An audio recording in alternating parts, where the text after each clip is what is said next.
دوستانو سلام او ښې چارې.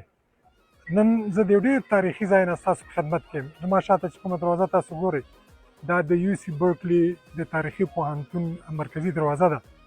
دا پوهنتون له نن څخه 158 کاله وړاندې جوړ شوی دی.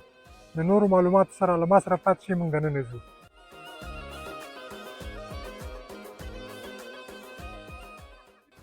دا پوهنتون څو ځانګړتیاوې یا خصوصیتونه لري. اوله خو یې دا ده چې دا د ټولې نړۍ د 10 پوهنتونونو په اولني قطار کې راځي، یعنې د دنیا د 10 مشهورو پوهنتونونو څخه دی. دویمه ځانګړتیا دا ده چې په نړۍ کې هغو خلکو چې د نوبل جایزې اخیستې دي 100 تنه یې له دې پوهنتون څخه فارغ شوي دي. بله ځانګړتیا یې دا ده چې د دنیا ډېر مشهور سیاستوال لکه د پاکستان پخوانی صدراعظم ذوالفقار علي بوټو او د فلیپین پخوانی مشر هغې دواړه هم له دې ځای نه فارغ شوي دي. د ساینس او د ټکنالوژۍ په ډګر کې دوه ډېر مهم کمپنۍ یا انسټیټیوشنونه چې دي هغه د هغوی مشران چې یو په هغو کې اپل دی او بل هم پکې ګوګل دی، د دې دواړو مشران هم له دې ځای څخه فارغ شوي دي.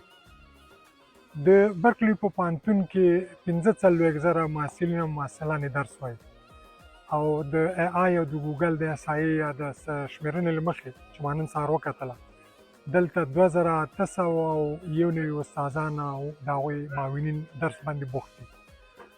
دلته د هر د نړۍ د ګوټ نه محصلین او محصلانې راځي او د هر کال فیس یعنې د یو کلنی فیس چې محصل او محصلې باید ورکړي هغه د 40 او د 55,000 ډالرو ترمنځ دی.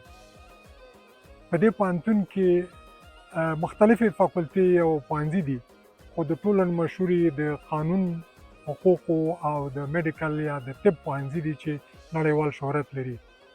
هر څوک چې د دې پوهنتون ډیګري یا شهادتنامه په لاس کې ولري نو د نړۍ معتبرې کمپنۍ هغوی ته په ډېر ورین تندي باندې هرکلی وایي او دوی ته کار او د وظیفې آفر یا پیشنهاد ورته کوي. موږ د اقرأ باسم ربک الذي خلق نالوستی امت یو.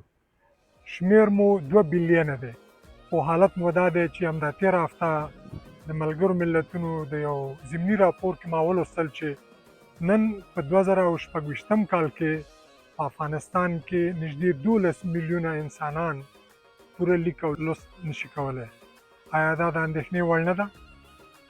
مینه او مننه، ملکزی، د برکلي پوهنتون، کالیفورنیا.